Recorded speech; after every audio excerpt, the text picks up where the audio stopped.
What is the cost of lies? It's not that we'll mistake them for the truth.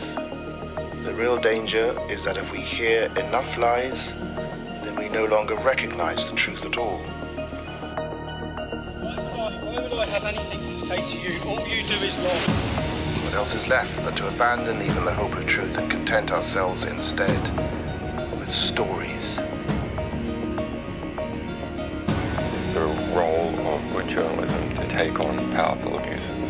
And when powerful abuses are taken on, there is always a back reaction. Take an animal virus and you increase its transmissibility to humans. Right. You're saying that's not gain of function? That is correct. And Senator Paul, you do not know what you are talking about, quite frankly. And I want to say that officially.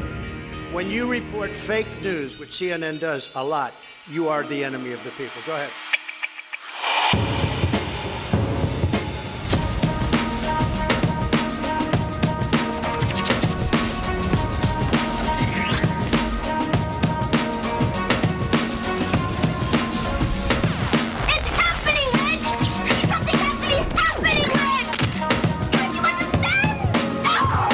About is the reality of goodness, not the perception of it. And what I see all over the place is people who care about looking good while doing evil. Fuck them. Okay?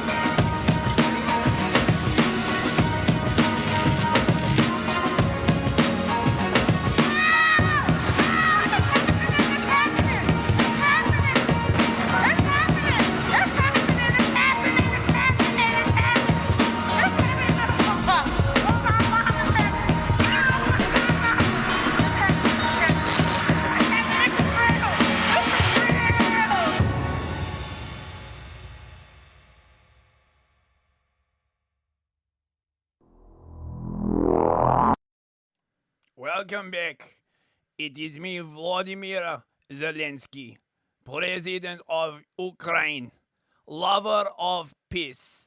I am here to talk to you today about horrible development with new American President Donald Trump. Now, Trump, he thinks that he loves peace. But in fact, nobody loves peace more than me and Ukraine. I want to spread my peace everywhere. Peace with Europe, peace with America, but no peace with Vladimir Putin. He does not like peace. He is traitor and basically Hitler.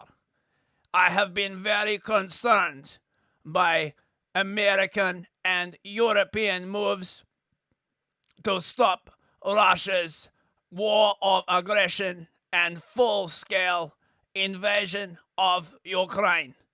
Clearly, there can be no peace until Russia accepts our demands and until I receive another $3 billion of peace. These dollars will go towards my countrymen and to get me second large mansion in Miami. Hopefully, America will see sense and will lovingly take my proposition of peace deep into themselves and all over their faces.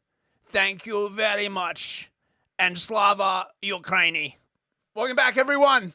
It's Thursday. You know what that means. It's time for another Habbening TV. Thank you very much to Vladimir Zelensky, purveyor of peace, appearing live via BrainChip. He's very, very busy going around trying to mess with the current peace negotiations. So we're grateful for his time and, of course, his candid messaging. How's everyone doing? Yes, we got a show tonight. There's only really one story. There's one story that's dominating everything, everywhere, all at once, bros. Yes, it is the pivot in America. The sudden sort of turn against the Ukraine war. The Americans are just like, what the fuck are we doing not talking to the Russians? You realize how big Russia is, right? If you looked at a map, right? Like Russia, it's huge. It's massive, right? They've got like nukes and all this kind of other stuff. Why exactly are we not talking to the Russians? Maybe we should, do that, right? Like we used to have like nuclear agreements and, intermediate missile defense treaties and all that kind of like stuff until at some point in the last 4 years, we were like, oh yeah, we don't need the Russians. Fuck them. Like, let's just do a war. What's the worst that can happen? They're basically just a gas station, right? Like, every single person who ever studied military history is like, what the fuck are you talking about? What the fuck is wrong with you, right? But it's the neocons, mate, right? Like, they're all like, US is a hyperpower, right? Full spectral dominance, right? It's like literally the most fucking American thing you can imagine. It's like, well, now that we've taken over the world, we're going to suppress every single other country on the planet. And if they try saying anything, we're going to stomp them. We're going to come right up to them. We're going to be like, hey, you Ruskies, you stay the hell away from our planet. Yes, full spectrum dominance, of course. The hyperpower, the unipolar moment. If you've ever studied any of this kind of like stuff, it was big. It was big after after the fall of the Berlin Wall. The Americans are like, it's only us in here now. No one else in here except us Americans. We're going to keep it that way with our friend, the nation of Israel. So the Trump administration basically turned around and saying, oh yeah, look, we're gonna talk to the Russians and we're gonna talk to the Chinese and we're gonna try and like actually, have peace in the world. Peace. What about my Raytheon stock? What about my Lockheed Martin shares? I had a sponsorship just lined up with Lockheed Martin's new green missile, right? It produces much less carbon per kill. That's CPK, by the way, right? For you who don't know, that's what the pros call it, right? People have been very, very concerned about the amount of carbon emissions per kill, the CEPK, that has been climbing. But Lockheed Martin has come out with a new, friendlier green missile with the lowest carbon emissions per dead child we've ever seen. It's amazing. And I was going to get some of that sweet money, and now it looks like it's all going to go by the wayside because the Americans and the Russians they're going to make up, right? Because Trump, of course, right, is Hitler, right? And since Putin is also Hitler, they're gonna get together and sort of like and make little Hitler babies. Probably with Xi Jinping, who is probably also Hitler. I mean, they're just everywhere, right? We're gonna literally have an entire planet full of Hitlers before we know it. Shocking stuff, right? So yes, the US has normalized relations with Russia in a stunning about face, and it seems to have taken everyone by surprise. We'll be talking about that. Second story, of course, leads straight onto that. Trump is now beefing with Zelensky. Oh, man. Oh, dude. Oh, it's epic, right? Zelensky comes out and he's like, I think Trump's like, been drinking the Kool-Aid. He's like, been swallowing the misinformation. And Trump is like, don't you fucking talk to me like that. You know who pays you? I pay your checks. Not very interested in this Zelensky character. Doesn't he know who it is who's paying him? I do not pay billions of dollars to the Ukrainians in order to get that kind of backsass. Thank you very much. So that's been going back and forward, right? And the Europeans, of course, are just like lining up and just being like, oh, Lord Vladimir, right? Like just, like the disgusting Eurocucks that they are, basically. And this leads sort of into the third story, which is basically, right, that Europe generally is basically panicking, right? They're running around like a chicken with their head cut off and their feet on fire, because the Americans are basically saying they'll pull out of Europe. They're sick of this bullshit.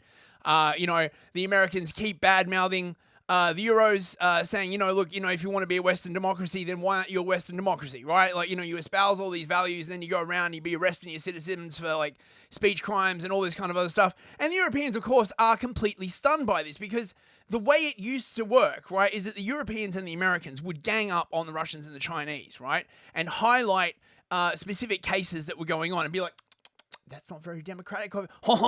That is not a very democratic of you. I say, oh, chap, that's not very democratic of you. Don't you know that we are, the democratic countries? We have the moral high ground. And now the Americans are basically doing it to the Euros. And the Europeans don't know, they're so used to being on the moral high ground. They literally don't know what to do now that the Americans are being like, well, I don't think you're doing very, very nice stuff to your citizens. Yep, terrible. So yeah, we'll be going into all. So as you can see, it's one big story arc, basically, right? It's one episode, 3 stories, one episode, one massive Habbening TV.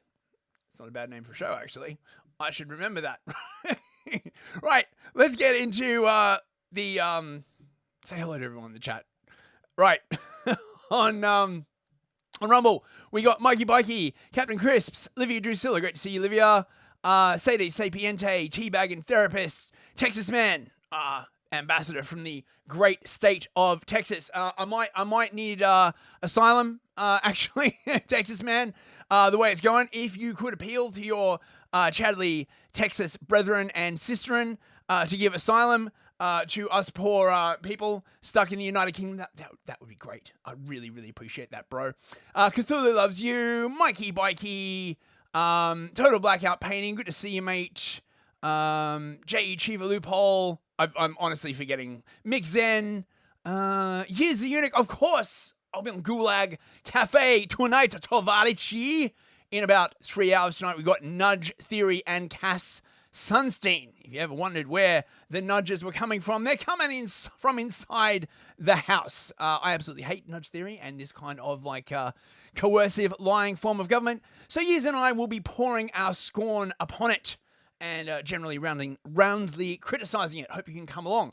On YouTube, we've got Victorian Time Traveler, Robert Verlinden, Dacronic 1981. That's a pretty cool name.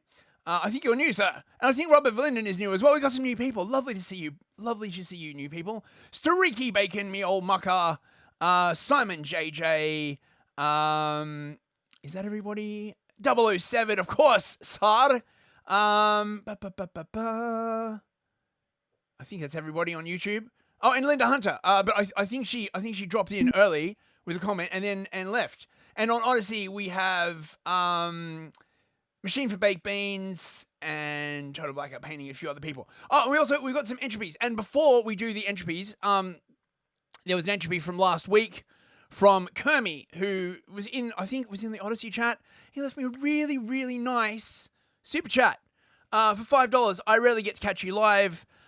Most always catch the replays. Watched your millennial twice. Salute, bro. Oh, mate, thank you so much. I really, really appreciate that. Wait, where's a? Oh, yeah, I'll give you a Pepe heart. Thanks very much, Kermie. And we got some other super chats from Texas Man for $3. Never pull out. 2 more weeks and a dancing girl for you, Texas Man. And another one from Texas Man, $5. Come in, piss. Thanks very much, Texas Man. And Mikey Bikey, $3 for the asylum fund. Thanks very much, Mikey Bikey. It'll buy me some mints at the airport, as I'm like fleeing the UK. Just a reminder, you can send super chats via Entropy. Thingy is pinned in the chat.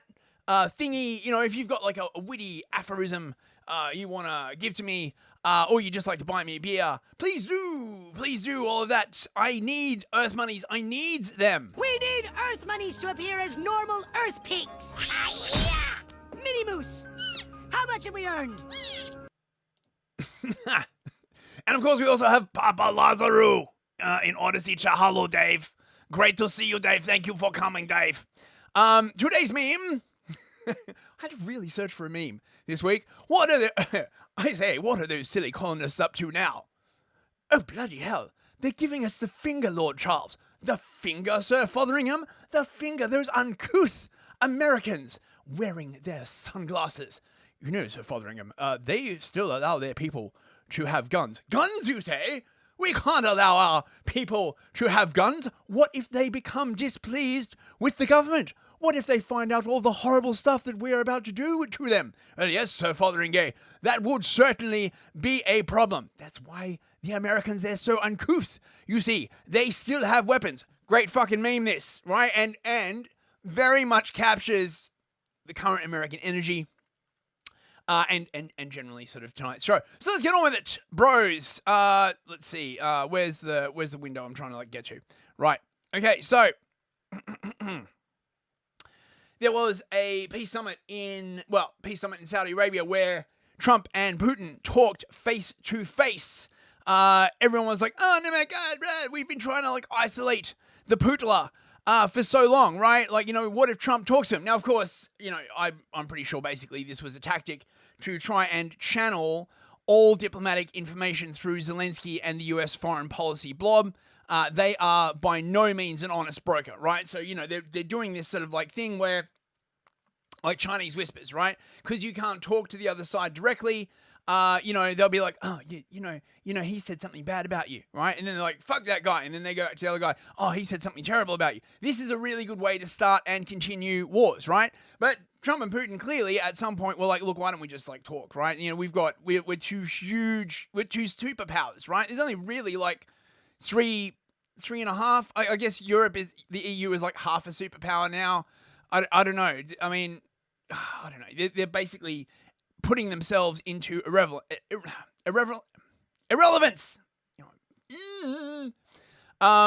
Yeah, but China's still a superpower. Russia's still a superpower. The US is most definitely a superpower. Yeehaw! And now they're talking, and so it looks like it's all over Red Rover for the Ukraine war. Check it out. For 3.5 years while this conflict has raged, or 3 years while it's raged, no one else has been able to bring something together like what we saw today, because Donald Trump is the only leader in the world that can. So no one is being sidelined here. But President Trump is in a position that he campaigned on to initiate a process that could bring about an end to this conflict.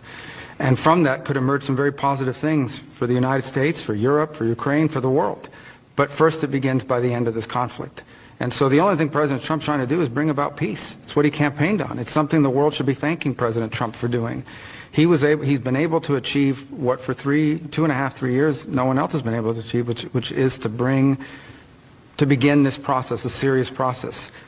Obviously, a lot of work remains before we have a result. But President Trump's the only one that can do it.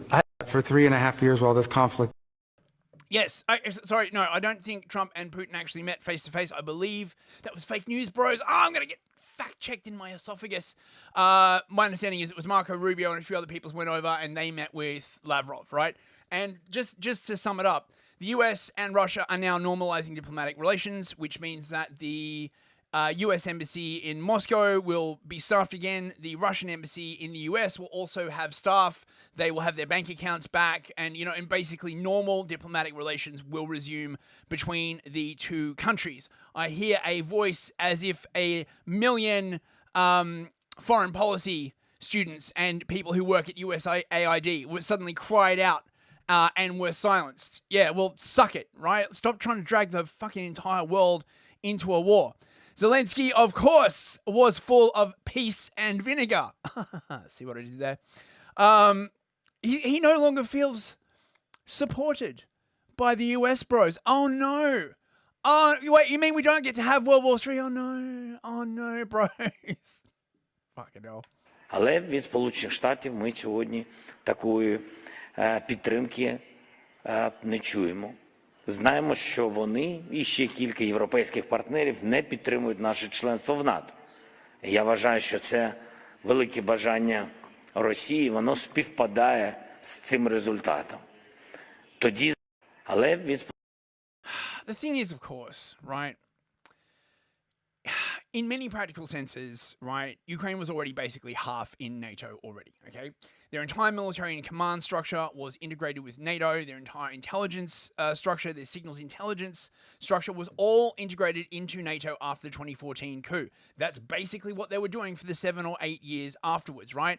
They were integrating the entire military and logistics arm of NATO into Ukraine, right? So to say that they weren't in NATO is like, what does that really mean, right? Like, obviously they didn't have Article 5 protection, and they couldn't formally join, right?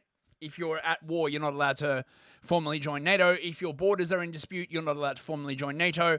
All this kind of like other stuff. But in every single other way, right, they practically like were basically a part of NATO, right? But now they're not going to get the Article 5, which means that they won't be able to, yeah, Mikey, de facto NATO. Exactly, right? Maybe not de jure, but de facto.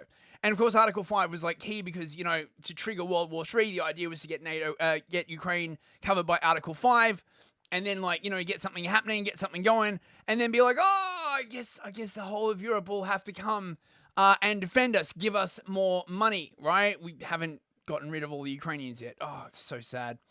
I always think of this picture, in case any of you haven't seen this. That is Zelensky on the left and George Soros on the right. I'm not saying anything, bros. I'm just, that really is quite an uncanny resemblance. I know they're probably from the same part of the world, but, damn, that's, anyway, obviously I wouldn't want to promulgate conspiracy theories or fake news or anything like that, but, it's like a Trudeau-Castro kind of situation going on there. Right, so this is the full thing of Rubio, Waltz, and Witkoff speaking. Apparently Kellogg, who's the other guy, was basically sort of sent to hold the hands of the Europeans and convince them that everything was going to be fine, while the adults got on with negotiating an actual fucking peace treaty. And the Europeans are just Texas man, stop noticing things, Mr. Fist. I will not. I'm off my noticinol. Having attack of the noticing. Any agreements for any follow-up conversations? Well, I would start by saying we've agreed on 4 principles that I think are important. The first is that we're going to appoint our teams respectively to work very quickly to reestablish the functionality of our respective missions in Washington and in Moscow. For us to be able to continue to move down this road, we need to have diplomatic facilities that are operating and functioning normally. The second point is that we're going to appoint a high-level team from our end to help negotiate and work through the end of the conflict in Ukraine in a way that's enduring and acceptable to all the parties engaged.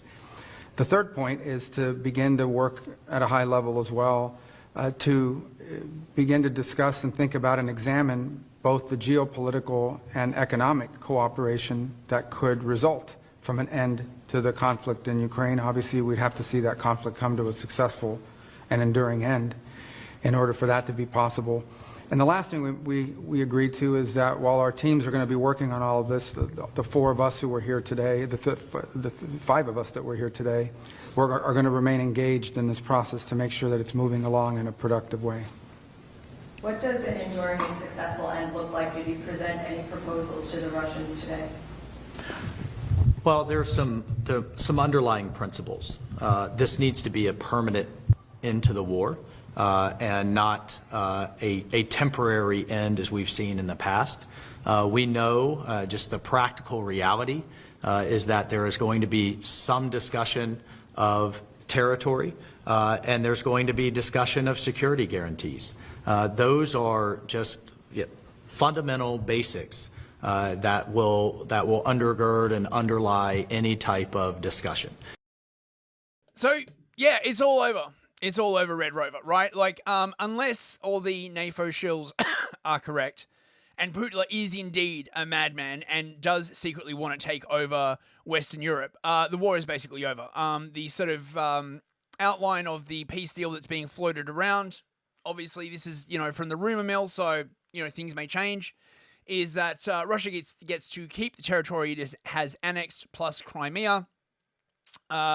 Ukraine agrees to never join NATO and become neutral, and Ukraine has to hold elections so that their head of government can sign a treaty with NATO and the Russians, because Zelensky is not technically the head of state anymore because he has overstayed his term by about a year at this point. And of course the Ukrainians keep getting like, oh, well, we can't hold elections, bro, right? Like, what if we got the wrong result? Yeah, it's over. It's over, right? Like, this right here is the brutal reality of great power politics, right? All of the liberal internationalist cucks were like, oh no, we can't ever have a world where borders are taken by force. Everything must be decided through multilateral institutions. Yeah, but that's not how that shit works, right? The way borders are decided, if there is in doubt, is that two large powers that control an area sit down, right, and they get a map and they draw a line across a piece of paper, and that's your new border. That's how Palestine came into being. That's how Pakistan came into being, right? Like, all of this, stuff, mate, they're like, no, my multilateral institution. We got some more super chats. $10 from Texas Man. Oh wait, I got a new sticker. Texas Man, Dancing Stalin. Do you like it? For your BBC addiction and your Nochisinol script. Thank you very, very much, Texas Man. I really, really appreciate that, mate. Nochisinol is notoriously expensive in London.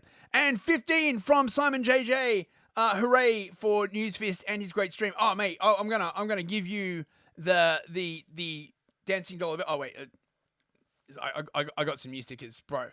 Thank you very much, Simon. I will use that $15 on a very, very classy cigar, which I will share with my imaginary friend. I have so many imaginary friends. I like to smoke cigars with them. Thank you so much, bros. I really appreciate it.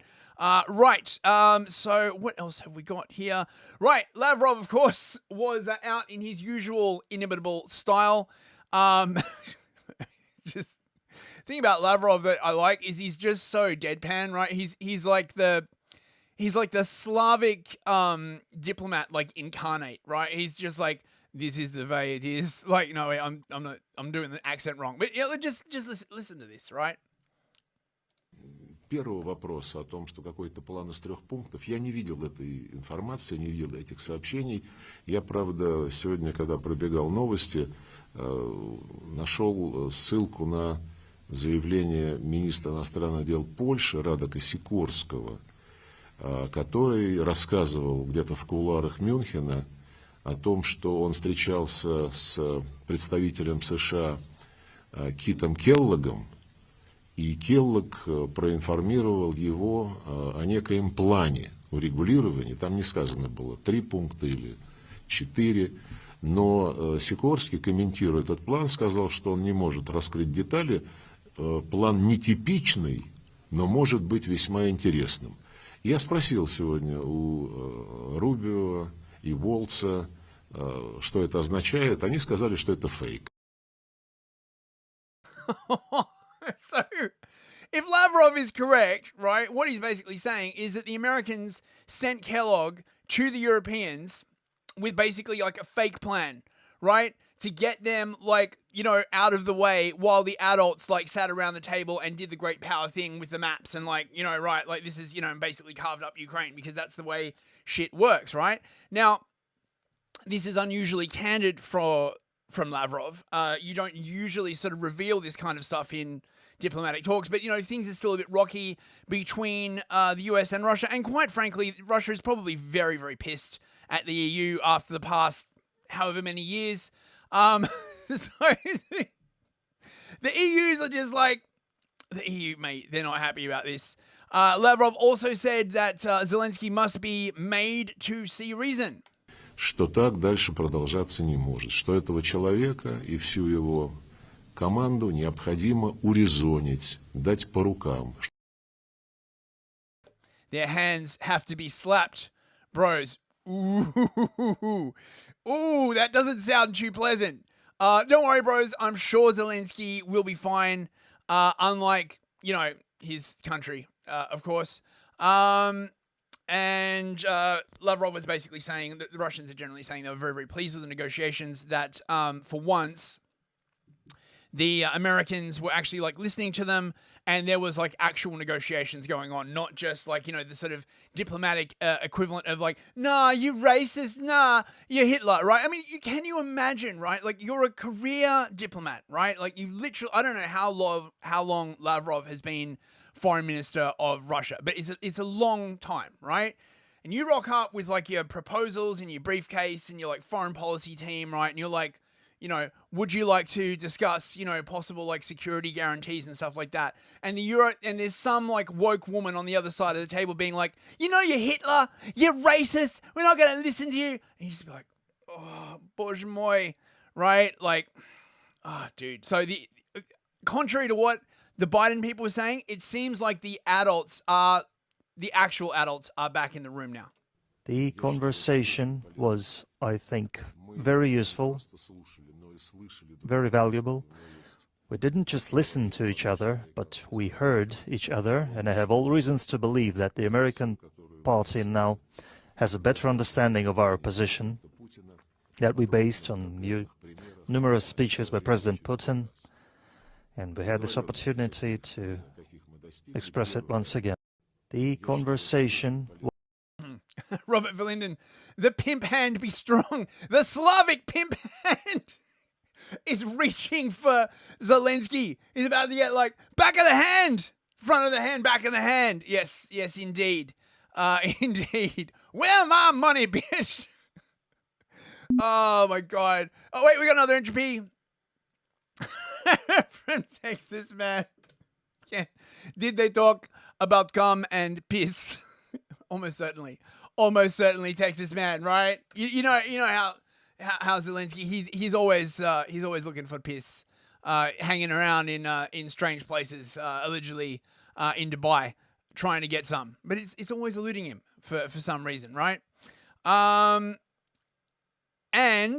to make matters worse, the Russians are now dunking on the Europeans. I mean, they've been doing this for a while, right? Like, pointing out that you know, the Europeans don't really have free speech. Because if you've been following this for ages, right, the Europeans are always saying, and the Americans too, to be fair, right, the EU, UK, US foreign policy axis, right, they're always saying, oh, Russia isn't democratic, right? And you're like, yeah, but they did have, like, elections, right? So if you're at university and you point this out, right, they say, well, actually, Russia is what we call a hybrid democracy. That is, they have the appearance of democratic governance, but they jail political dissenters and engage in assassination of political opponents. To which I'm like, oh, you mean like here, right? you mean like the UK, right? So the Russians have been basically, yeah, teabagging therapists like January 6th. Exactly, right? This whole hybrid democracy thing is like a whole thing they've been, like, going on about for ages. If you ever studied foreign policy, I was fucking tired of it when I was at university, and I'm doubly tired of it now. But now that the Americans are saying this, right, like, this makes what the Russians are saying, like, even worse. Что касается итогов Мюнхенской конференции, могу сказать следующее. Каждый должен отвечать за свои поступки. И когда кто-то долгие годы творит беззаконие, нарушает свои собственные продекларированные когда-то правила равноправия, честной конкуренции, презумпции невиновности, неприкосновенности собственности, свободы выражения мнений, обеспечения свободы доступа к информации, когда все это растаптывается без зазрения совести, когда грабится чужое в нарушении всех норм международного права, когда поощряется нацистский режим, и когда такой нацистский режим накачивается вооружениями для того, чтобы убивать своих собственных граждан, и это все делается в расчете на то, что как-нибудь проскочим и отсидимся под ядерным зонтиком,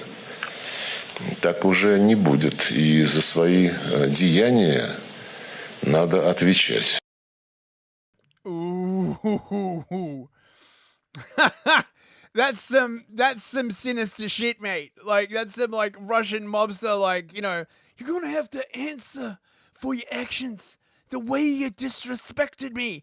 The Europeans must be like, hey, wait, you don't understand, right? We're the ones that go around telling other people how they've been violating the rights of their citizens by not allowing gay sex and feminism, right? And like genital mutilation, right? And critical race theory. You don't get to tell us, right? So like, you know, there's just this massive legitimacy crisis brewing. Essentially, what's basically happening from a political science perspective is that the legitimacy of the rules-based international order and the legitimacy of the EU as a whole is being massively called into question.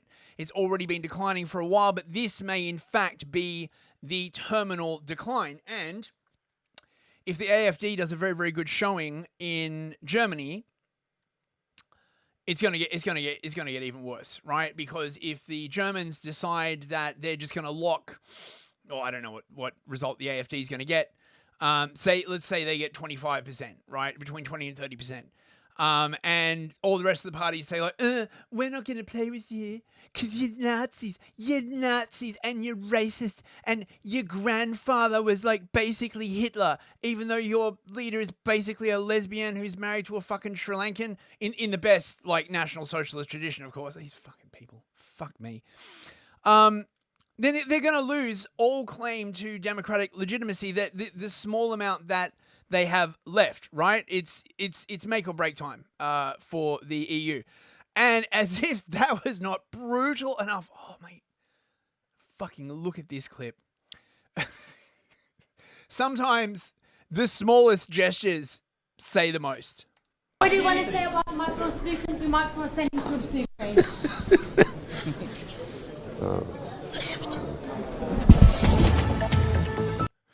So he was being asked about the French saying they're going to like send troops, and Lavrov is just like, nigga, what? I don't know what that would be in Russian, but I would just sending troops to Ukraine.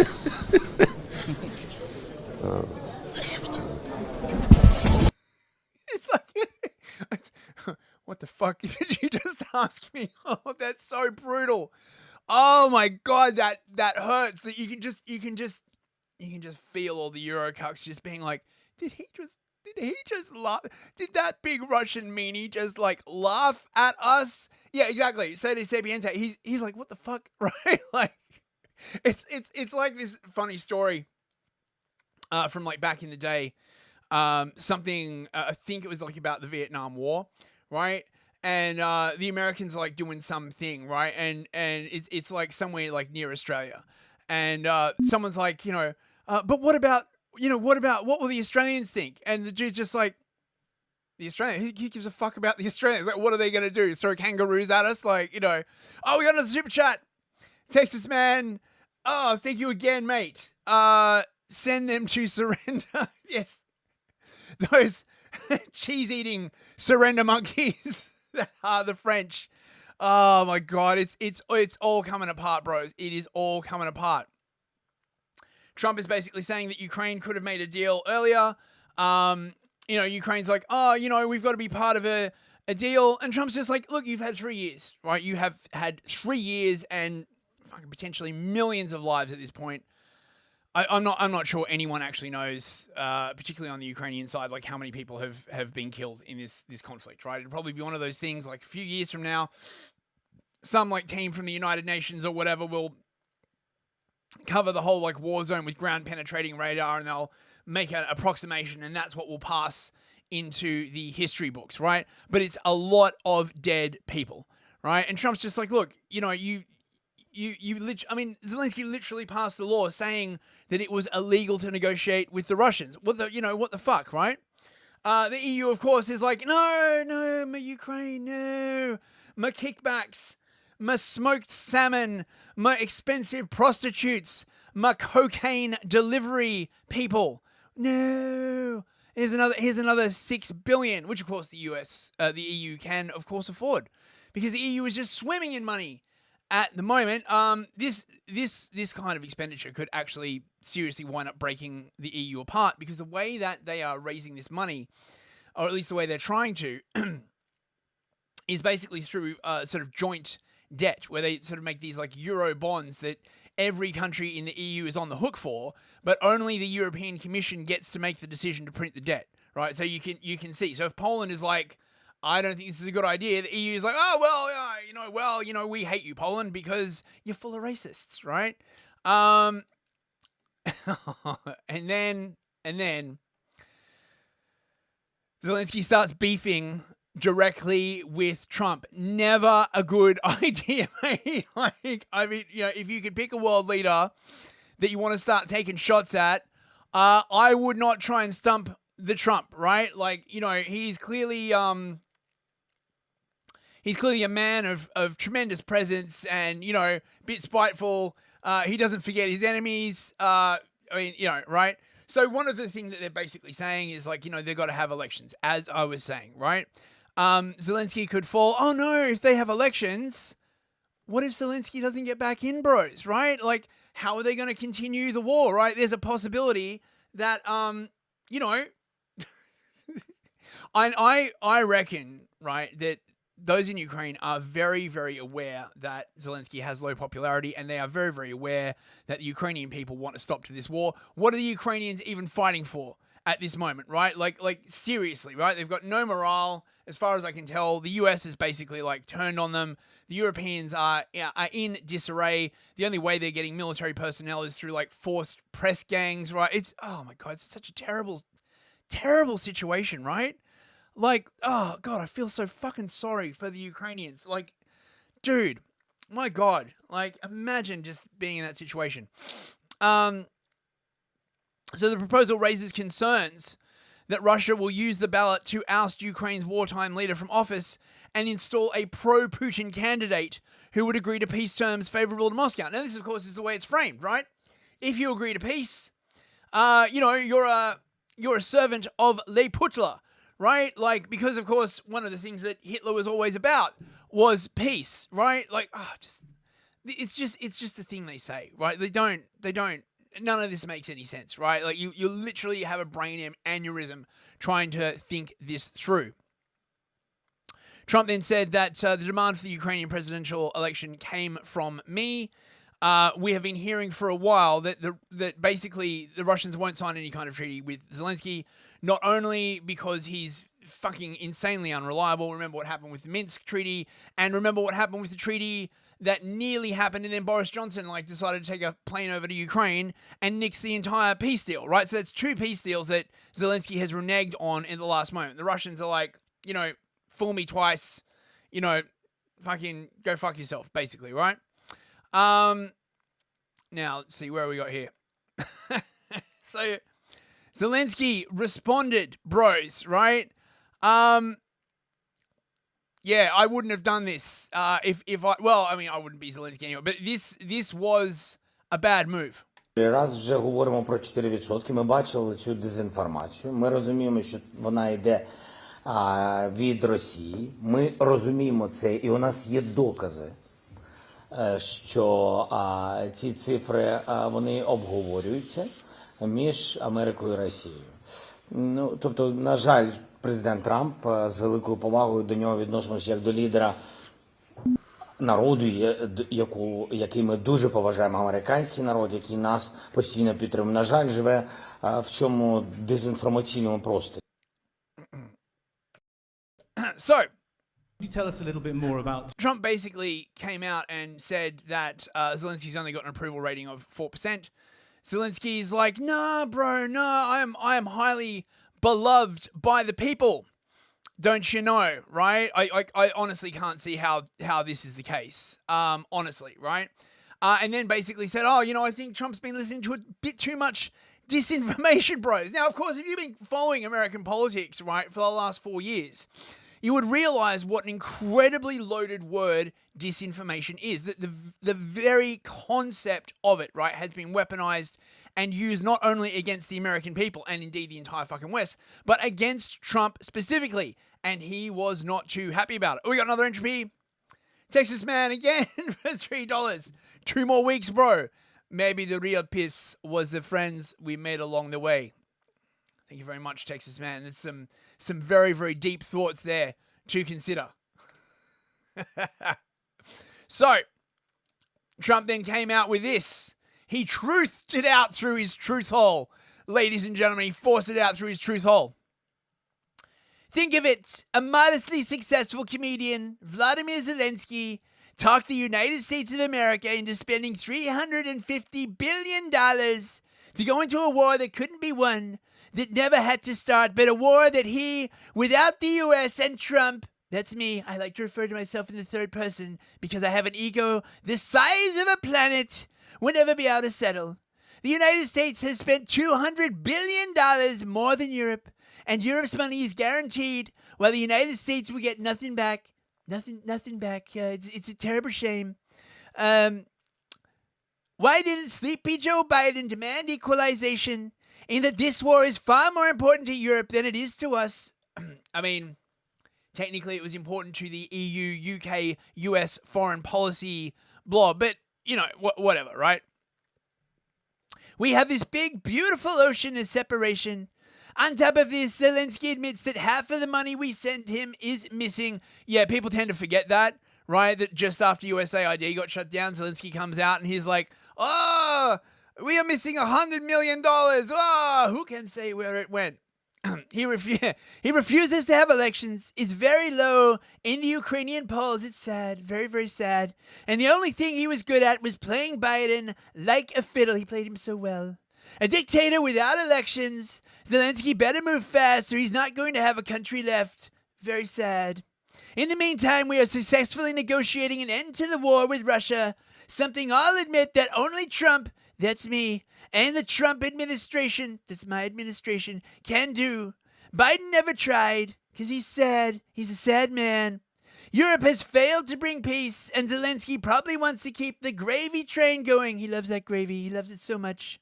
I love Ukraine. Lovely people. Excellent pierogies. But Zelensky has done a terrible job. His country is shattered, and millions have unnecessarily died. And so it continues. Yeah, I mean, he's not wrong, right? I mean, obviously, again, he sort of elides over the fact that it was this very, very specific foreign policy blob that was, like, controlling this. But now they're out in the US. Apparently, they're all scuttling over to Brussels, actually, even as we speak, with fucking cap in hand, being like, oh, please, sir, can I have another $100 million for regime change operation? And the Europeans are like, oh, of course you can. Of course you can, right? We're drowning in money. And then Trump just started going ham on Zelensky, mate. It's just, Livia drew still a great rendition. Thank you very much, Livia. You're one of my greatest fans. I love you very much. Thank you. Thank you. We're hearing that Russia wants to force Ukraine to hold new elections in order to sign any kind of a peace deal. Is that something that the U.S. would ever support? Well, we have a situation where we haven't had elections in Ukraine, where we have martial law, or essentially martial law in Ukraine, where the leader in Ukraine, I mean, I hate to say it, but he's down at 4% approval rating. and where a country has been blown to smithereens. You got most of the cities are laying on their sides. The buildings are collapsed. It looks like a massive demolition site. The whole, I mean, so many of the cities. I mean, they haven't done it in Kiev because I guess they don't want to shoot too many rockets in there. They've done it 20%, but they haven't done it 100%. If they wanted to do it 100%, it would probably happen very quickly. But you have cities that are absolutely decimated. And yeah, I would say that, you know, when they want a seat at the table, you could say the people have to, wouldn't the people of Ukraine have to say, like, you know, it's been a long time since we've had an election. That's not a Russia thing. That's something coming from me and coming from many other countries also. Yeah, so Trump's like, no, you're not pulling that shit with me, right? Like, you know, and basically, sort of this is the way it works. If one of the Russians says a true thing and then Trump also says a true thing, right? You can't be like, oh, you know, he's a fascist or racist because he said a true thing, right? Like, this is a technique used all the time. It's basically like, you know who else drank water? Hitler, right? It's the most retarded rhetorical technique, and they've been using it a lot. Now, fortunately, Euronews was here to fact check that, bros. Fact check. Fucking misinformation BTFO'd. Did you know that Vladimir's approval rating is continuing to grow, bros? He is much loved by the Ukrainian population, despite press ganging their pretty much entire male population and sending them off to the front line. He's beloved, bros. He is beloved, right? His approval rating reached 57% in February, which is higher than Trump's. Ha! Take that, MAGA, ya MAGA peds. Fucking Zelensky's more popular than Trump.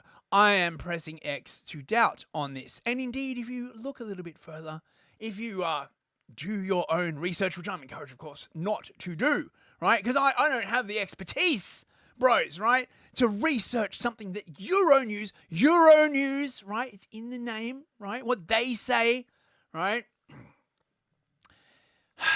This is from the Kiev International Institute of Sociology. Oh, that sounds very fancy. Now, as soon as I saw that, right, I was like, glow org, gotta be a glow org, right? Now, not only just because my glow sensing gland is highly developed due to the incredible amount of glow ops that I'm exposed to on a daily basis, but because I actually, when I was at university, did my dissertation on the lead up to the Ukraine war. And it was absolutely obvious at the time, right, that around 2014, the US had these like polling and glow orgs on the ground in Ukraine, and they were very clearly telling them that the eastern part of Ukraine wanted to rejoin Russia. Of course, this was against the narrative, so it got like massively suppressed.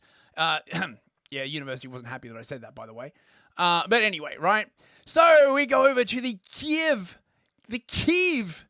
International Institute of Sociology, bros. Wow. Oh, sociology, such a rigorous science after all, right? They specialize in socioeconomic research, political research, healthcare research, market research, consulting, and research audits. All kinds of stuff. Who are their clients? Well, the United Nations, the World Bank, USAID, the UK Foreign Office. Gee, right? I mean, for fuck's sake, right? They're a glow up.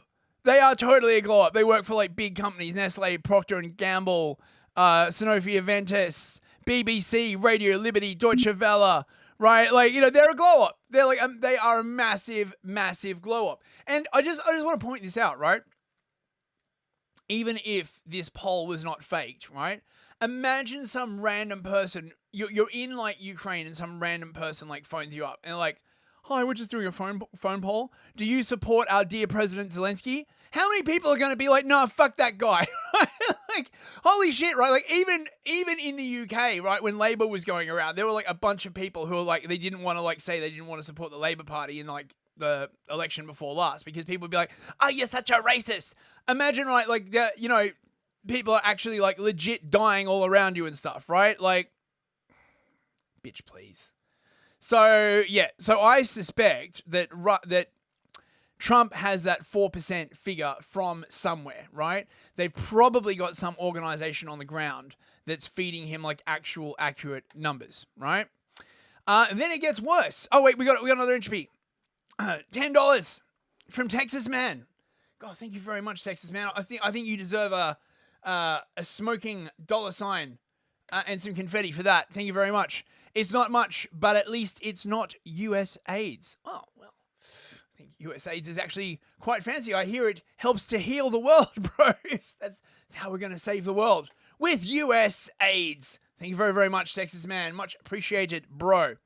So then JD Vance comes out, right? And he's like, yeah, you don't want to do this, right? Like, look, I know, Don. This is not how you progress anything by like bad-mouthing him in public, right? This is not going to help your cause. Vance warns Zelensky he will regret bad-mouthing Trump and condemns his atrocious response to peace talks, right? And then, of course, the English are like, they love a bit of Ukrainian sausage, of course. The Tories demand that Starmer stand up to Trump's lies over Ukraine. Yes, over here in the UK, the fact checkers are out in force, bros, right? There are facts and there are false facts, right? PM is urged to challenge the US president's claims that Ukraine started the war with Russia. Yeah, Trump also basically said that Ukraine started it, which they did. Well, I mean, this gets a little bit complicated. You could technically argue that it was really the Americans, the foreign policy blob of the Americans and the English that technically started it, right? But, you know, potato, okay? So this is the kind of shit we're getting in the UK on Sky News. Does anyone even watch this shit anymore? Honestly, this is Sophie Ridge, I mean, whatever. Well, Donald Trump made it pretty clear months before he won the election that one of his top priorities was going to be ending the war in Ukraine, and quickly. But over the last few days, we've heard an awful lot of analysis and opinion about the nature of the talks. Should they be happening in this way? Should they be happening at all? And people have different opinions on the compromises that might need to be made in order to stop the fighting and the best way of ensuring a peace that lasts. In journalism, it's important to reflect both sides of an argument, to listen, to try and understand nuance and different perspectives, to be aware of your own bias. But it's also important to call out and state the facts and to call out facts that are simply untrue. So with that in mind, I just want you to listen to what Donald Trump said at a press conference in Florida last night. If we win, I'll get that thing settled before I take the office. I'll get it settled as president-elect. I'll get that war stopped. That wasn't the press conference last night. This is a press conference in Florida last night. I run a tighter podcast than fucking Sky News. Probably get more views too. No, that's not true. But a man can dream. A man can dream. I think I have the power to end this war. And I think it's going very well. But today I heard, oh, well, we weren't invited. Well, you've been there for 3 years. You should have ended it 3 years. You should have never started it. You could have made a deal. I could have made a deal for Ukraine that would have given them almost all of the land, everything, almost all of the land, and no people would have been killed, and no city would have been demolished, and not one dome would have been knocked down. But they chose not to do it that way. You should never have started it. Ukraine should never have started it. Now, that is not true, and it should be called out. On the 24th of February 2022, Russia invaded Ukraine. Now, that is not true, and it should be called out. Do you know if you, like, literally cut history off at exactly the point where Russia crossed Ukraine's border, because nothing ever happened in Ukraine before that, bros, right? You might not know this, but right up until the point where Russia crossed the border, Ukraine was a shining beacon of democracy in Eastern Europe. The most shining beacon, in fact. There was no corruption. Odessa was not renowned as a hive of scum and villainy. Azov Battalion were not widely acknowledged as a massive right-wing terror group. No. No. History began at the point at which it is convenient for us to beginning in it. You know what I'm saying? Their army attacked from Belarus, from Russia and Crimea that they previously annexed. Facts matter. We have a responsibility to be clear when something is not true. So what is actually going on? Well, according to Boris Johnson, Europeans should stop being scandalised by Donald Trump. Oh, according to Boris Johnson. Well, holy shit, if Boris Johnson says something, it must be fucking true. There is no greater lover of peace in Eastern Europe than Boris Johnson, which is why he did everything in his power to scupper that peace deal. Oh, wait. Fuck off, Bojo. Oh, just take your floppy mop of hair, shave yourself bald and like dip yourself in like a bucket of lubricant or something. Ew.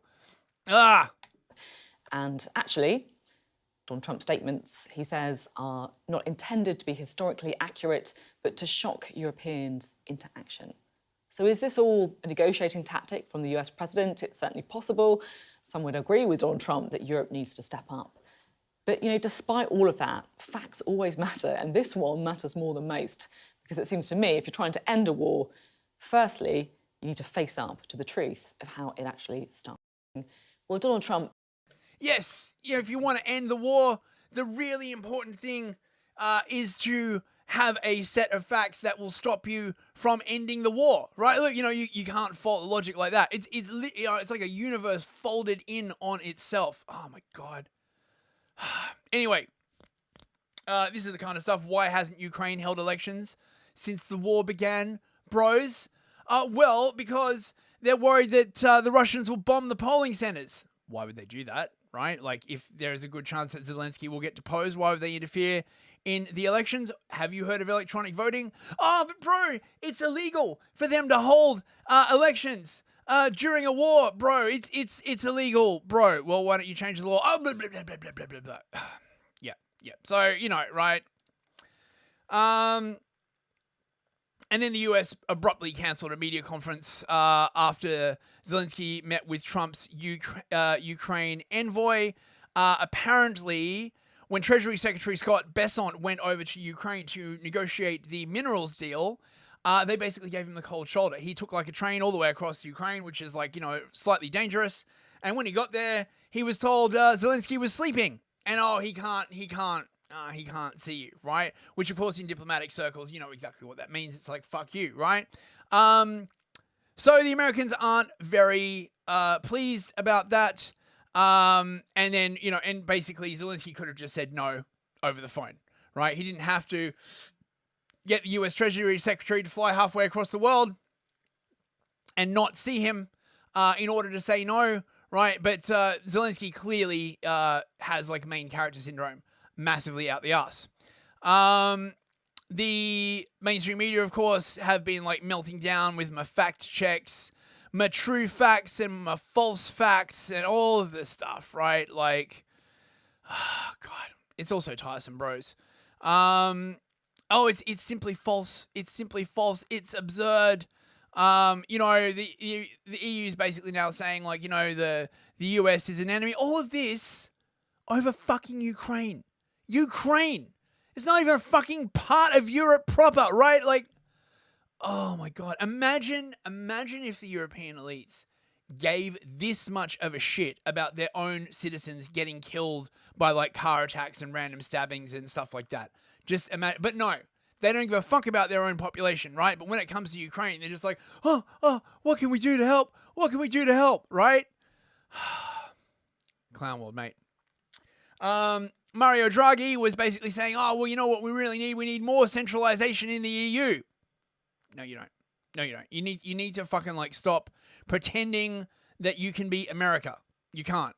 Can expect to be left largely alone to guarantee security in Ukraine and in Europe itself. To cope with these challenges, it's increasingly clear that we need to act more and more as if we were one state. The complexity of the policy response involving research, industry, trade, and finance will require an unprecedented degree of coordination between all actors. We can expect to be left largely alone to guarantee security in Ukraine and in Europe itself. To cope with these challenges, it's increasingly clear that we need to act more and more as if we were one state. The complexity of the policy response. Sorry, did I just let that loop? Sorry, my brain's watching so much retarded stuff. It's starting to give me brain damage, mate. So our last story. Oh my god, I'm running late. Always, you know. The EU, Europe, generally speaking, they're having a conniption. They're having the mega state version of an epileptic seizure, right? Their legs falling asleep, their hands like wandering off, right? Like, you know, their brain is like they're just losing their mind in the way that only someone who has had a sort of really deeply held ideology when it's like challenged by, and they can't do anything about it, right? Like they're basically triggered. The whole of the EU is triggered. They're just like, you know, they're doing the soy jack face. Like, you can't say that. So the German elections are on Sunday, and their last ditch effort to try and stop AfD from, like, you know, I mean, I don't know, like, there's been persistent rumors that the polling data is being faked, and that wouldn't surprise me at all. You've got to remember that German intelligence agencies have basically considered the AfD an extremist threat, right? So they've unleashed the intelligence services against the AfD. Not supposed to do that. So they're like, you know, only people who, you know, like Russia would ever vote for the AfD, bros. This map didn't load, but basically, if you look at a map of Germany, it still changes along the line of east and west, right? Where the wall, the wall was in Berlin, but you know, like where east split, right? So the East Germans, they want AfD. AfD is gonna like sweep East Germany, and in West Germany, it's the CDU, and they're like, you know, why do the East Germans not hate the Russians? Like, you know, like, you know, what about the Stasi? And no, yeah, fucking whatever. The Telegraph resurrected this article. It was on their front page, despite being from 20th of February. Oh, fuck it. I don't have the archive version. Hang on. Just sorry, bros. You got to see this. You got to see this. This is like just look at this. Look at this shit. You're going to give me a capture? Bloody hell. Oh, there we go. Right. Okay, look at this, right? This is from a month ago. A Nazi grandfather and a Sri Lankan wife. Alice Vidal, the moderate face of the German far right. She's really a Nazi, obviously, right? And look at this. Allegedly, that's her grandfather. Does it really matter, right? You know, he was a Nazi, bro. He was a Nazi, right? They want to take him out of, like, the EU. You know, they once had people in their party who were arrested for naughty words. Apparently, one of them said everything for Germany. Oh, my God. Right? Liz Truss is still around at CPAC in America, basically sort of telling the Americans, oh yeah, the UK is fucked. You've got to help us, right? I was actually at the ARC conference after party last night, which is kind of like, I'm not exactly sure there's definitely shady funding involved in it, but you know, Jordan Peterson was like featured prominently, so probably funding from, you know, certain groups. And they're all basically saying that, look, you know, UK is fucked. We need American help. The former Prime Minister says that Britain is run by the deep state. And of course, the Guardian is like, no, we don't have a deep state. That's a far right conspiracy theory, don't you know? And the fact that I get paid by the UK version of USAID has nothing to do with me saying that, obviously, right? She was like praising Hungary. They were railing against wokeness. Does wokeness even exist, bros? I'm so tired of people talking about this thing, wokeness, that doesn't even exist, bros. Yeah, so, you know. And then, excuse me.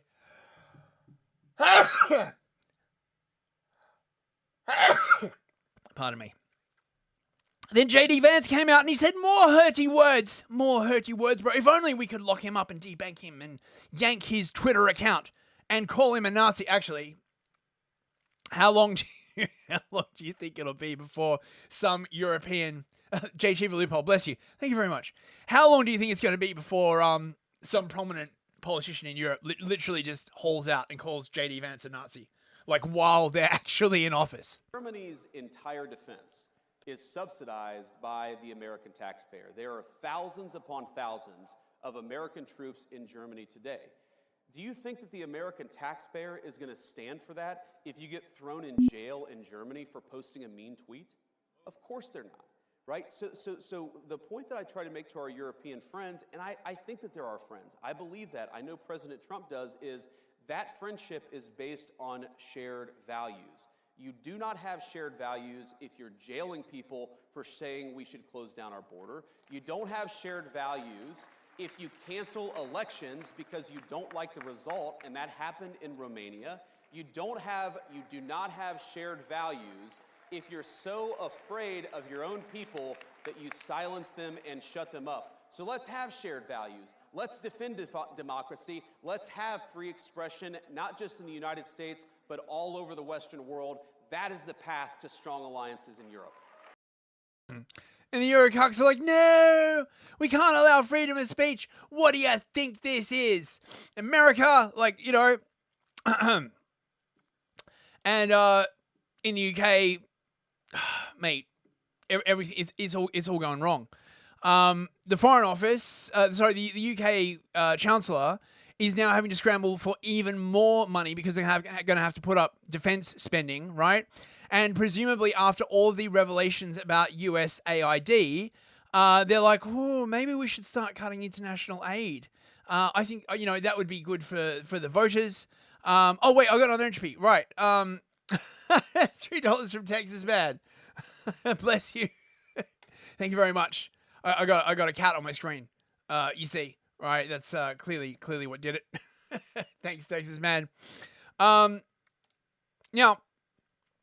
this could be the start of you know, some really interesting changes, right? If the UK sees what was happening in the US, right, and that cutting these sort of interfering NGOs and cutting these foreign aid budgets, right, gives the government more latitude to like actually make decisions, because the UK government is basically between a rock and a hard place at this point, right? They can't really do anything, right? They can't create more growth because they've got all the net zero fucks like hemming them in.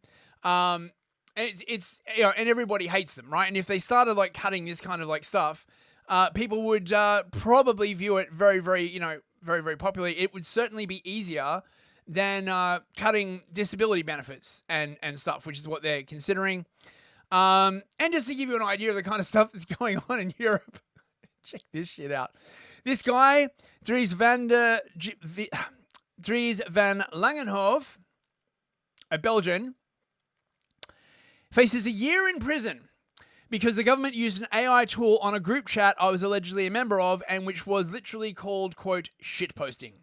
Their AI tool gave every message a, quote, toxicity score and concluded that most of the messages were toxic. One of my alleged messages was, quote, some cultures are inferior, backwards cultures that still practice female genital mutilation, for example. This message got a 100 out of 100 toxicity score, 100 for sexism, and 100 for racism. Yes, this was considered sexist by the AI, which is a punishable offense in Belgium. Almost all of the messages the AI bot concluded to be toxic are completely wrong. Every sentence that included an African was deemed racist, and every sentence with leftist tears got 100% toxicity.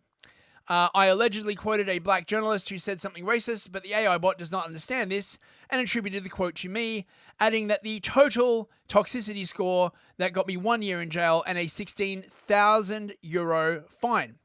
There is no serious way to defend yourself against this, as the public prosecutor will use the quote total toxicity score as his evidence instead of going over all the supposedly toxic quotes. My appeal is next week. Europe, the scent of freedom. Machine says you're a racist. What the? I don't care. Machine says you're racist. We've got We got a machine. A machine says you're racist. Money. Straight to Gulag. Mate. Yeah. And finally, in the UK as well, man just got jail, 3 months jail, for sending naughty emails to Jess Phillips, Sadiq Khan, and somebody else. Basically, they don't really detail what he said in the email, presumably because people would like laugh at it, I imagine. Yeah, so, you know, the Americans are right. The Americans are absolutely right. There's just, you know, when sentencing, the judge said your, quote, your angry, poisonous, and hateful rhetoric discloses the real disdain you held for ethnic minorities. Oh, is disdain illegal now? Right? Of course. Soon, right? Like, vague irritation is going to be, you'll be like, oh, I'm slightly irritated by those Pakistanis doing all of that grooming. Straight to jail, targeting especially Muslims and immigrants in your abusive tirades. Fuck, mate. Pleaded guilty, always a mistake, to 4 counts of sending malicious communications and 1 of using a public communication network to send offensive emails. And he gets a restraining order for 5 years. Oh, mate. Can you smell the freedom, bros? We got more from Texas, man. I'm running out of cool stickers for you, Texas, man. I'll have to give you the smoking $sign again, and maybe wait, where's the love heart? I'll give you that as well. Thank you so much, mate. You all are fucked. Yeah, I am getting that distinct vibe. And Mikey Bikey for $3. Needed to put Facebook on phone, never used it on there before, set up account but got permanently banned just after inputting the password. You're pre-banned, mate. You've been pre-bunked, is what that means, right? Your toxicity score is too high, right? Have you been going around there being vaguely irritated by ethnic minorities? I certainly hope not. Mr. Mikey Bikey, you never know what might happen to you. Right? Thank you so much, bros. Okay. That's the end of the news. It's time for some cringe. My dudes. Let's see what we've got. You know, the UK, bros. Straight to Gulag. Right, and where's the window with cringe? Oh, here we go. Right. Okay, look, we start off with, oh my God, mate, more shit from the UK. Did you know that it's now illegal to sing gospel songs? Oh, fuck me. This country. Religion you're allowed to do anywhere. No, miss. You're not allowed to sing church songs outside of church grounds, by the way. You're not allowed to sing church songs outside of church songs or church you're not allowed grounds. That's fine. You're not allowed. She just said you're not allowed to sing church songs outside of church. Our church outside of church grounds, unless you have That's you've been authorized by the church to do this kind of song. Not saying anything anymore. Are you saying that you don't care about the Human Rights Act? You're lost? Religion. Oh yeah, I think this is how long ago is this? Yeah, of course this is complete BS. This is one of the problems of having a country with so many laws. You need to basically be carrying a lawyer with you all the time. I guess maybe ChatGPT could help you on that. Fucking. I think this is new. An old lady getting arrested for standing silently with a sign. Mate, can you smell the freedom? Are you familiar with that legislation about the public road? Yes. And you're aware that you're reaching that just now? Okay. Okay. So within that legislation it does mention silent vigil. This would include that. Well, I'm often to speak to people, so it's not a silent vigil. People want to come and speak to me of their own religion. I'm not approaching anyone. So you are aware of the legislation that said this is a restricted area for protests? So you're within this restricted area? You're aware of that? Yes. I'm going to charge you, but before I do so, I'm caution you. You're not obliged to say anything. Anything you do say will be noted down and may be used in evidence. The offence is that on this day and date, you've got yourself in a protest within a restricted zone that's likely to cause distress or harm to others. Contrary to Section 4 of the Abortion Services Scotland Safe Zones Act, Scotland Act 2024. Do you understand that charge? Do you wish to make any reply to that charge?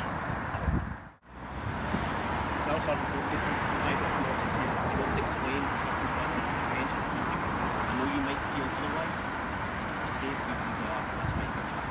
Okay, I understand.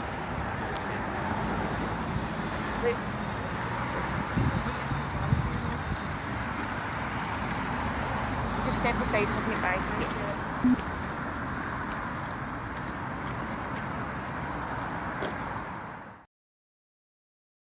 Yeah, this woman's name is Rose Doherty. This happened in Scotland.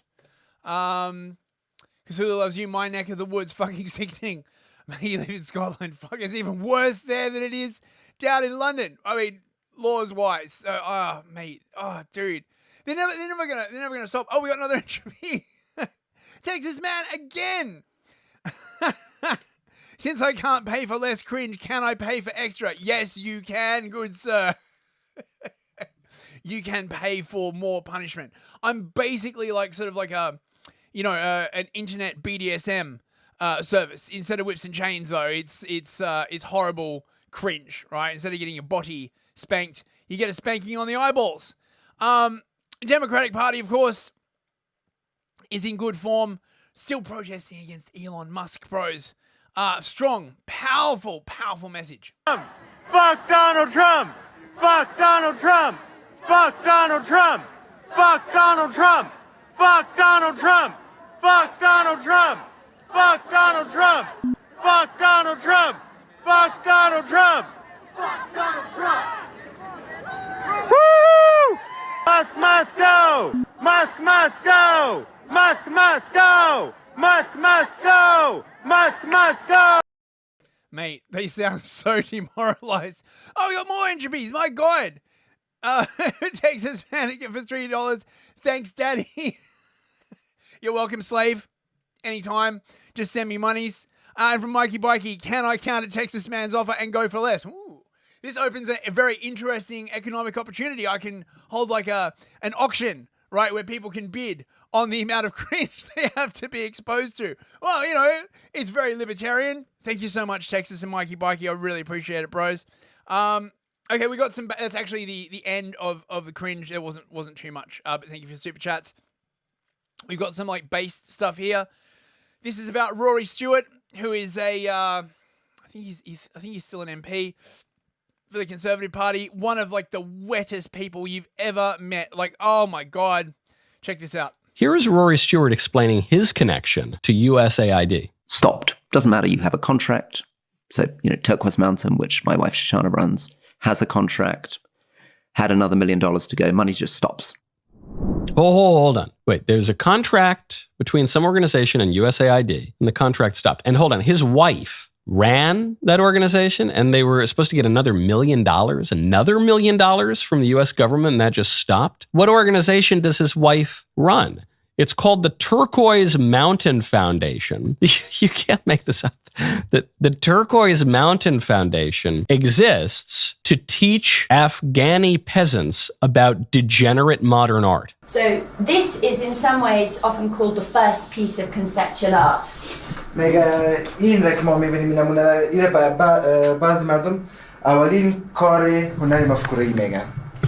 Does anyone know what it is? I don't expect the ladies to know. Exactly. An artist called Marcel Duchamp, who's very important in Western art, put this toilet in an art gallery about 100 years ago. That's where your money's going. Your money is going, or was going until Trump got hold of it, to pay off the wives of British politicians turned Yale professors to teach Afghanis who probably have more important things on their mind about how perverse Western anti-artists decided to pretend that urinals and toilets were, Caravaggio paintings in the early 20th century. Still brought the cringe back, subverted your expectations. The funniest thing is, right, I saw a defense of this, right? Rory Stewart was like, no. What Turquoise Mountain did was restored Afghan art and taught the locals arts and crafts. Yeah, fucking, yeah, great use of $1 million. Like, fuck off. I don't know if you guys have seen this, right? Trevor Noah, I think he was on the Daily Show, right? Has suddenly discovered the idea of segregation. I don't know how to feel about this, bro. Check this out. I found myself wondering, and this applies to America, and then maybe it'll go to other places in a different way because Finland ties in. Do you think that integration was the right move? Like, and now I'm separating two things because I know in America people are like, well, of course, I mean, there was racism and there was segregation, and I go, yeah, no, I'm separating them. Let's separate someone being oppressed and someone not being able to get a job and someone not being able to get a bank loan. Let's take all of those, the negative things away, because I'll put myself out personally and say, I think whether we're talking about gifted kids who are anomalous, let's say, to the norm, whether we are talking about and I mean anything that does not fit into a category. I think the part of the reason Finland is able to do it is because, have you been to Finland? It's very homogenous. I've been to Finland. You know who's in Finland? Finnish people. Racism. Finland full of Finnish people. Where's the diversity, bros? Get a fucking rabbi on a plane, quick, smart. Get the diversity up there. That's it. And because they're all Finnish, there's an idea of like, no, we all head in the same direction. We all know what our actions mean. And that's a really powerful thing I've learned in communicating with other people. When I'm in a room with anyone where we start to tie together multiple things. So if I'm in a room with Black people, already there's like an implicit trust because we know what certain actions, words, and vibes mean. And then you're in a room with another African. Already. This person. I know exactly what you mean, Trevor, right? Surprisingly, right? I get what you're vibing at, man. I'm understanding what it is you're laying down, my strong Black brother. Now, even if you shout at me, I know what your shout means. The same way an Italian knows what an Italian shout means. Yeah. Right? I know I'm prefacing it with a lot because it's a loaded question. Yes. But I would love to know if you think integration was the right solution, maybe, on the other side of, America, of civil rights. Yeah. No, I don't. And I don't think it's actually that controversial when if you understand that segregation and integration weren't the only options. Like those are within those two options, it may seem like integration is the more progressive. Like, of course, we don't want segregation. But again, when you're being integrated into institutions, into a culture that's a supremacist culture, that's a culture that feeds off of hierarchy, that feeds off of insecurity, anxiety, why are we being integrated into that? Wait, is she talking about the whites or the blacks in terms of like a culture based on insecurity? Bros, can someone fact check me here? I don't think my white brain can understand what the strong lady of color is laying down there. Man, who had blacks rediscover segregation on their bingo card for 2025? This was Speaker Johnson at the ARC conference. Again, basically like doing the kind of like messaging that the US is sending out everywhere at the moment. In recent decades, our government had become too large, too inefficient, and too powerful. And in too many cases, it had also been weaponized and corrupted. That is precisely what the framers of our Constitution feared and what political philosophers and historians over the centuries have warned against. Almost two centuries ago, Alexis de Tocqueville wrote of big government, after having thus successfully taken each member of the community in its powerful grasp and fashioned him at will, the supreme power then extends its arm over the whole community. It covers the surface of society with a network of small, complicated rules, minute and uniform, through which the most original minds and the most energetic characters cannot penetrate to rise above the crowd. De Tocqueville noted that such a power does not tyrannize, but it compresses. extinguishes and stupefies a people till each nation is reduced to nothing better than a flock of timid and industrious animals of which the government is the shepherd. Tocqueville called it soft despotism, a condition which citizens voluntarily and gradually just surrender their rights and independence to the government, lured by the promise of security and stability. This kind of despotism doesn't arrive through violence or open tyranny. Instead, it comes quietly, insidiously, through comfort and convenience. Tocqueville warned of a future where citizens would become passive spectators in their own democracy, willful stewards of their carefully managed decline. Soft despots don't break down your door and confiscate your weapons. They don't arrest you in public for criticizing the government, and they don't station soldiers on street corners to ensure your compliance. Soft despots ensure your compliance through normal democratic channels. Regulations? Oh, they keep you safe.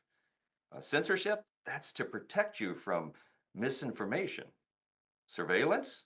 That's necessary for your security, see? Dependence? It offers you stability. And we see these forces at work in our society today. The architects of this soft despotism have taken shape too often as government bureaucrats and big tech and corporate elites, international institutions, media gatekeepers, and the welfare state. And their benevolent rule has given us nations without borders, grossly inefficient bureaucracies, a culture of surveillance, and a citizenry that is apathetic, distracted, and dependent. So yeah, some good political philosophy there from Mike Johnson. Right. Okay. Anti-Whiteism. I got your tweet thing. I followed you back. Right. What else have we got here? Oh my God! Check this out. This is so humiliating. This is the Belarusian president, Viktor Lukashenko, I believe his name is. The Euros are trying like the same stuff they've been trying for like literally the last 20 years. It's just not working anymore, bros. Check this out. Normally in an election, the other candidates will be highly critical of the incumbent because they want to replace them.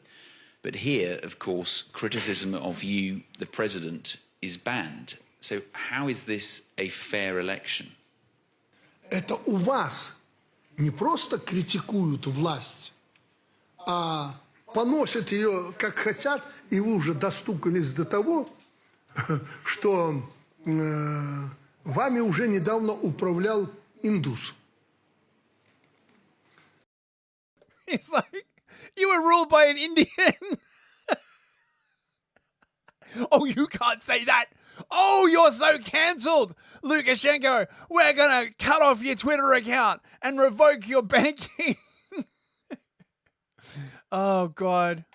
Я почему это говорю? Ну, когда я встречался с англичанами, говорю, ну, вы, англичане, молодцы. Когда-то были империей, а сейчас ваши подопечные вами управляют. Странно. Для Великобритании они сказали, странно. Ну, а у нас вот странность власть не критикует. Я никому ничего не запрещал. Не запрещал, прежде всего потому, что мне это не надо. Oh! Look at the look on this guy's face.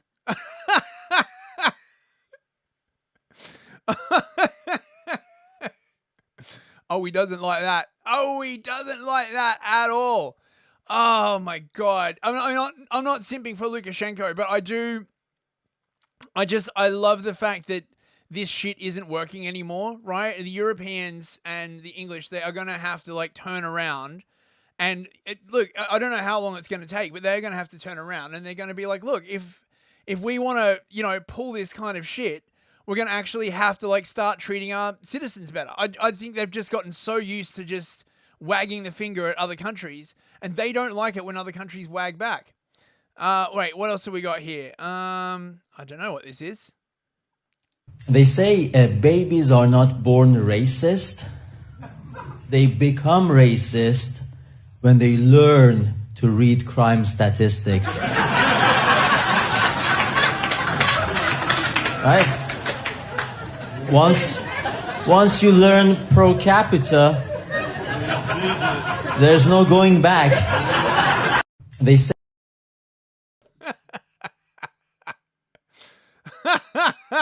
Bruh. Right, yeah, we're on to the funny stuff now. You gonna take 40% of my paycheck in taxes? Most definitely. Mm-hmm. And then after you tax my check, you gonna tax me on anything I spend with the money left from my check that you already taxed. Oh, you getting it now? You this close. You this close to getting ready to chase the American dream. So let me get this shit straight. Bitch, you gonna tax my whole check. Give me what's left. Then I'm gonna spend that on something. And you're gonna tax me again for spending money that was already taxed. And after I buy something, I have to pay taxes on that. Or else you're gonna take it from me because I didn't pay taxes. Yes, and if you do that real hard and just pull up on your bootstraps with all your might, you will make it in this country. Bro, that sounds like some fucking bullshit. If I gotta pay taxes on anything that exists forever, anytime, always, every day, or else I fucking get my shit took or go to prison, do I own anything? No, y'all don't own shit. It's just a big lending system. We own everything, and we just sell you the illusion that you got something. You don't have shit. Miss a tax payment, I'm taking that shit. Miss another one, I'm taking your fucking life. You're going to prison. Don't like it? Leave. It do be like that, bros. It do be like that shit. Oh, this is great. Sadie Sapiente sent me these. Tucker Carlson. Questions about bears. He's just asking questions. Good morning. I'm out here in the Canadian wilderness where just this morning I ran into a mama bear with 2 cubs. Oh. But where was the father? Is this why bears are so violent? Because there's no male figure? I think the bear community needs to look at the reflection in the river the next time they're clawing for salmon. On top of that, I encountered a cougar. No, not your mom. We all know she's in jail. Just last night, I was attacked in my camp by an unknown entity. I believe it to be Bigfoot. It was a big hairy thing. We all know he's been spotted in this region. He seems angry. If I were Mr. Foot, I would relocate to the city where there's more infrastructure. Man, that guy's impersonation is spot on. All right, a bit of like Garen music for you all. Give us back the fucking sun! Ireland has had 0 hours of sunlight in 10 fucking days. No wonder we're so cranky. How are you supposed to get out of bed in the morning when the only things you have to look at are that cunt of a grey sky and other Irish people? We're so fucking ugly. I was licking my lamp earlier, trying to get a bit of fucking vitamin D out of it. I better see that fucking sun in the sky tomorrow. I don't care if it melts ice caps. I'm sick of fucking hearing about them. We're not melting any here. It's your fucking problem. You deal with it. The Irish people demand the sun. Simple as that. If not, we're fucking leaving the European Union. Everybody knows we're the only likeable people in the European Union. You can try and replace us with fucking Azerbaijan. It's not going to work. I just found out it's the jet stream with a blocking system. That doesn't sound like something you should be allowed to bring in without a visa. Fuck off, you cunt. Follow me, I'm delicious. I haven't seen the follow-up. Send it to me. I'll play it on the next show. This is funny. Beautiful trans women out here. Tell us about your transition, how it went. Can I hold this, please? No. So I have a question for you. Why are you asking me those questions? Like we're interviewing like trans women and stuff like that. I'm not a trans woman. I'm a... Oh, no, we're fully supportive. Do you want to talk about sort of transitioning or anything like that? Or like what people can... I never transitioned because I was born a woman. No, of course you're a woman, of course. Does it make a trans woman any less of a woman? No, you are 100% a woman. I'm not a trans woman. Is there another definition that people like to use, or... You thought I was a man? Bruh. What are you working on? I'm building a website for orphans. Wow, that is really great, man. Check it out. Sure. I don't see anything. It doesn't have a homepage. I see you, you're walking across the campus, cool professor studying romance. What else have we got? It was a bit touch and go there for a second with the anti-Australia Day guys. Yeah, it didn't touch me anything. Yeah. Their seam is black, so no problem. Yeah, fair road. Do you reckon, what do you like most about Australia? Barbecue, day off and shit like that, you know? Yeah. What do you reckon is your least favourite thing about Australia? Just Aboriginals, the morning and shit. Yeah. Why don't you like them? I don't know. This land's actually built by European settlement, Before then, there was just nothing but tribes. Yeah, fair right. And now, what would you say we got instead? We got nothing but multiculturalism. And you're into that, or you're not into that? I'm not a fan of multiculturalism. Based, you can stay, mate. Awesome. Right, on to the cute animals section. Wow!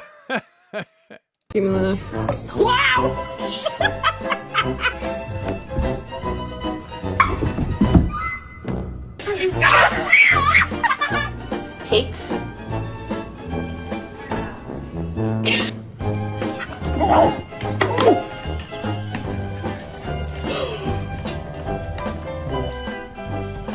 Reggie, don't eat him. Alright, buddy, wait until I say go, okay? Riley, look at me.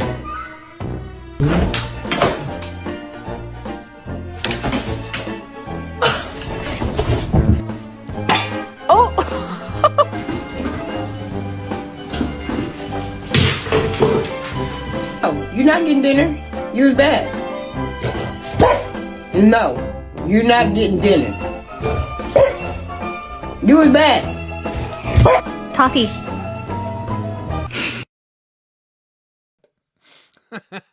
Aww. Weird emus. Some wild water. Get it, Kev. Get it.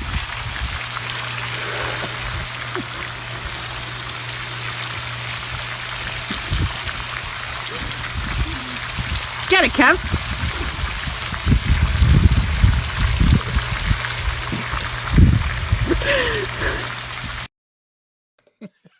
Don't know who'd want an emu as a pet, but you know, and koalas.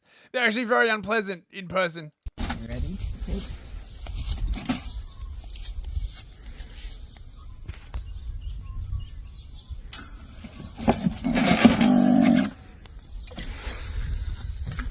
Now what are you gonna do?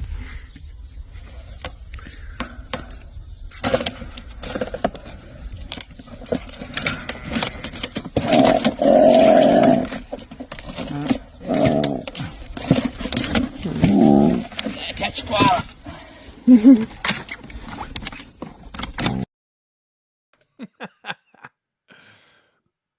Excuse me. Oh, this is cute.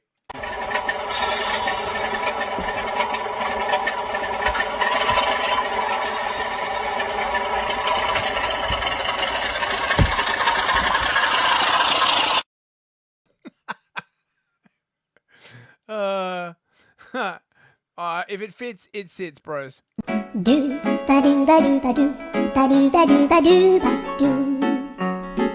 do ba do boo do a boo ba do ba do boo boo ba do a do ba do ba do a do ba do ba do do do a do ba do ba do a do ba do ba do ba do ba do.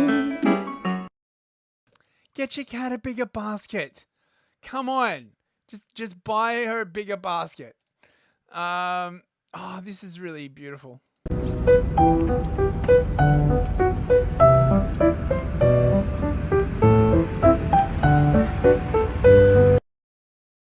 Oh, man. Imagine like living in a country where like animals could just, God, literally makes my heart ache.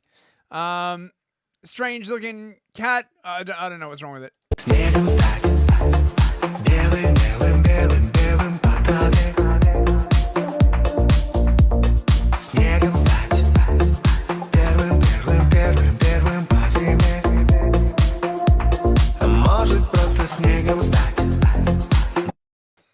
Man, that cat's seen some shit. Am I right? Flat cat.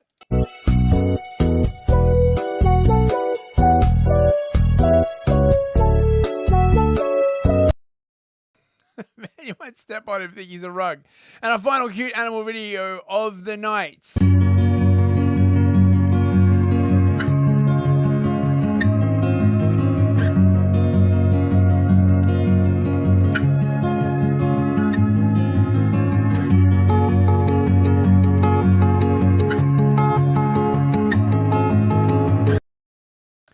Oh, that's so cute. Is that a fox?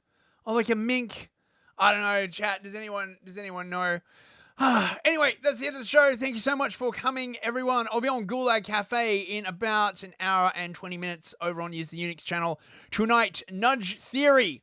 All the horrible stuff you've ever wanted to know about Nudge Theory. I mean, well, we'll just be reading a bunch of articles and, like, chewing the fat. But come along. It will be awesome. Let's say goodbye to everyone in the chat. On Rumble, Ardent Party, Crispy13, Livia Drusilla, Years the Eunuch, Texas Man. Thank you so much for the super chats, Texas Man. Teabag and Therapist, J Chiva Loophole, Cthulhu Loves You, Crispy13. Anybody else?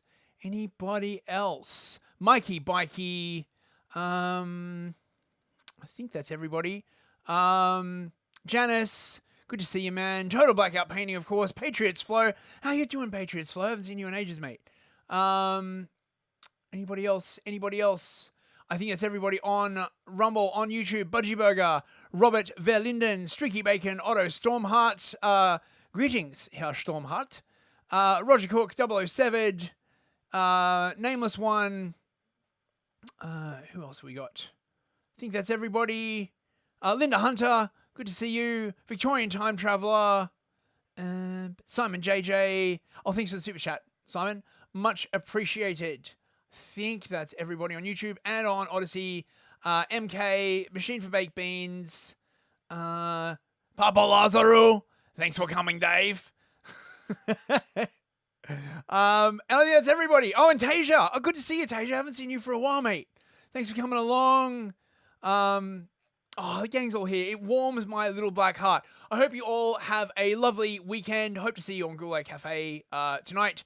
And don't forget to check out the Redux Report on Saturday night on Black Pigeon Speaks' channel. It starts about midnight London time, so it's mainly for the Ameribros.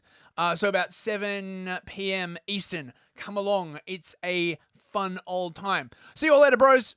Good night.